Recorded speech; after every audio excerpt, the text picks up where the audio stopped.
Assalamu alaikum dear viewers, welcome to Step Out with Nadia Anjum with a fresher and new video. कदीम तहजीबों के आसार ज़्यादातर मुख्तलिफ दरियाओं के किनारे मिलते हैं, जैसा कि साउथ वेस्ट एशिया में दरियाए दजला और फुरात के किनारे, चीन में दरियाए नेग्जेजी के साथ साथ और बरसगीर पाको हिंद में दरियाए सिंध के किनारे वादी सिंध की तहजीब के आसार मिलते हैं। गोया दरिया और तहजीब का आपस में बहुत गहरा ताल्लुक होता है। इसी तरह दरियाए नील और मिस्र का भी आपस में बहुत गहरा ताल्लुक है। हर साल इस दरिया में आने वाला सैलाबी रेला अपने साथ सुर्खी माइल एक मिट्टी की तह लाता है जो फसलों के लिए बड़ी जरखेज होती है। सैलाबी पानी जब उतरता है तो दूर दूर का इलाका जरखेज हो जाता है। नाजरीन, मिस्र के लोग दरियाए नील का बहुत एहतराम करते हैं। इस दरिया का मंबा बुरंदी में दरियाए का घेरा है। ये दरिया मशरकी वस्ता अफ्रीका के आखिरी सिरे पर बहरे रोम से निकलता है और फिर शुमाल की जानिब 4131 किलोमीटर तक बहता है। इसी तरह दरियाए नील दुनिया का सबसे बड़ा दरिया है। दरियाए नील दरियाए अमेज़न से भी तकरीबन 93 माइल से ज्यादा फासले तक का लंबा दरिया है। Now let's take the formal start of our today's video. नाज़रीन, आज हमारी वीडियो का टॉपिक है दरियाए नील या रिवर नाइल। ये एक बहुत मशहूर और फेमस दरिया है और आज हम आपको उसकी ओरिजिन, उसकी हिस्ट्री और उसके डिफरेंट रास्तों के बारे में इंफॉर्मेशन देंगे। तो लेट्स स्टार्ट। नाज़रीन, दरियाए का घेरा बुरंदी पहाड़ियों से बहता हुआ रवांडा और तंजानिया को कवर करता है और फिर वसीओ अरीज गहरी झील विक्टोरिया में जा गिरता है। इस जगह से दरियाए नील सही मानों में बरामद होता है।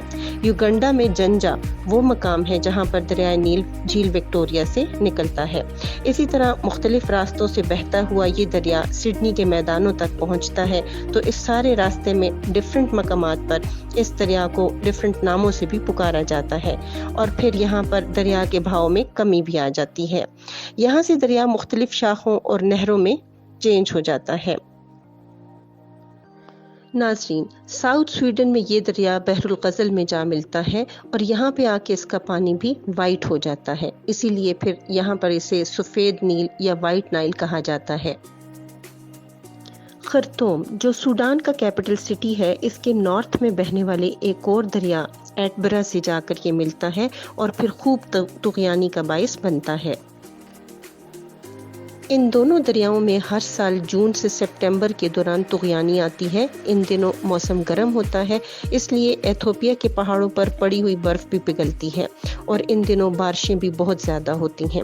अंदाज़ा लगाया गया है कि यही वो दिन होते हैं जब दरियाए नील अपना 1/3 पानी हासिल कर लेता है। नाज़रीन, अब आ जाता है इसका टर्निंग पॉइंट, यानी ये इजिप्ट में कैसे एंटर होता है।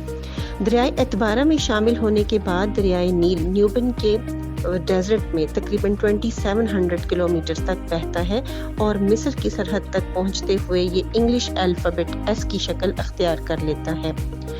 फिर जनूबी मिस्र में खर्तूम से अस्वान तक दरियाए नील का विड्थ भी कम हो जाता है, यानी इसका पार्ट जो है वो काफ़ी कम हो जाता है और अस्वान के बाद दरियाए नील दरिया वादी नील में जा पहुंचता है, जहां इसके वो मैदान जो तुग़यानी की मिट्टी से ज़रखेज़ होते हैं 8 से 10 किलोमीटर के तक चौड़े हो जाते हैं।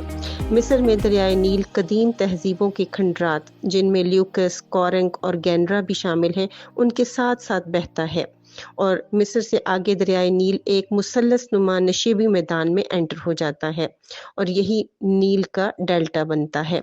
ये डेल्टा 99 मील जनूब से शुमाल की जानिब और 49 माइल साहिली पट्टी के साथ साथ बनता है। कदीम ज़माने में नील के डेल्टा की 7 शाखें हुआ करती थीं, लेकिन अब उसकी 2 बड़ी शाखें हैं। मगरबी शाख रोसिटा और मशरकी शाख डोमेटा कहलाती है। हजारों साल पहले ये दरियाए नील जब यहाँ पर दाखिल हुआ तो सबसे पहले दरियाए नील से आबरसानी का काम शुरू किया गया। सालाना तुग़यानी के बाद मैदानों से जो मिट्टी यहाँ पर जमा होती थी, इसमें बीज डाल दिए जाते। आहिस्ता आहिस्ता फिर यही आबरसानी का रिवायती तरीका अख्तियार कर लिया गया। इस तरीके में एक वसी मैदान में सैलाब के पानी को इस तरह से फैला दिया जाता है कि दरमियान में मिट्टी की बड़ी बड़ी मुंडेरें बन जाती हैं और क्यारियां सी बना ली जाती हैं। सैलाब का पानी 2 महीने तक इन बड़ी बड़ी क्यारियों में खड़ा रहता है। پھر اس پانی کو نکلنے کی راہ دے دی جاتی ہے، لیکن یہ پانی اپنے پیچھے زرخیز مٹی کی ایک تہہ پھر بھی چھوڑ جاتا ہے اور اس پر پھر فصلیں اگائی جاتی ہیں، لیکن اس طریقے سے اس زمین سے صرف ایک فصل اگائی جا سکتی ہے۔ پچھلے 150 سال کے دوران دریائے نیل پر مختلف ڈیمز اور بیراجز بنائے گئے تاکہ دریائے نیل کے پانی کو سارا سال فصلوں کی آبیاری کے لیے استعمال کیا جا سکے۔ ناظرین، دریائے نیل کی اگر ہسٹری کے بارے میں بات کی جائے تو بہت لمبی اور ڈیٹیلڈ ویڈیو بنے گی، لیکن آج میں آپ کو مختصراً بتاؤں گی کہ اس نیل کا منبع کہاں ہے۔ اس کے بارے میں بڑی پراسرار سی کہانیاں مشہور ہیں اور بڑی انٹرسٹنگ بھی ہیں۔ 2 صدی عیسوی میں لوگوں کا خیال تھا کہ یہ 2 جڑواں جھیلیں ہیں جو چاند کی پہاڑیوں سے نکل کر آتی ہیں۔ آخر 19 سینچری میں اس حقیقت کو تلاش کر لیا گیا۔ جان ہینگ اسپیک نے 1858 میں جھیل وکٹوریہ دریافت کی اور 1861 میں اسے نیل کی مناسبت سے شناخت بھی کر لیا۔ سیمیول بیکر نے موبوتوسی سی جھیل کو دریافت کر کے ایم ایچ اسٹینلے نے اپنے 2 سفر کے دوران ایڈورڈ جھیل اور ریویونری کے پہاڑ دریافت کیے۔ ان دریافتوں سے یہ معلوم ہوا کہ دریائے نیل کو پانی فراہم کرنے والی جھیلیں جھیل وکٹوریہ اور جھیل ایڈورڈ ہیں اور جھیل موبوتوسی کو ہے۔ ناظرین، اس کے ساتھ ہی میں آج کی اس ویڈیو کو یہیں پر اختتام پذیر کرتی ہوں۔ باقی ڈیٹیلز نیکسٹ ویڈیو میں شیئر کروں گی۔ اپنا بہت سا خیال رکھیے گا۔ اجازت چاہتی ہوں۔ اللہ حافظ۔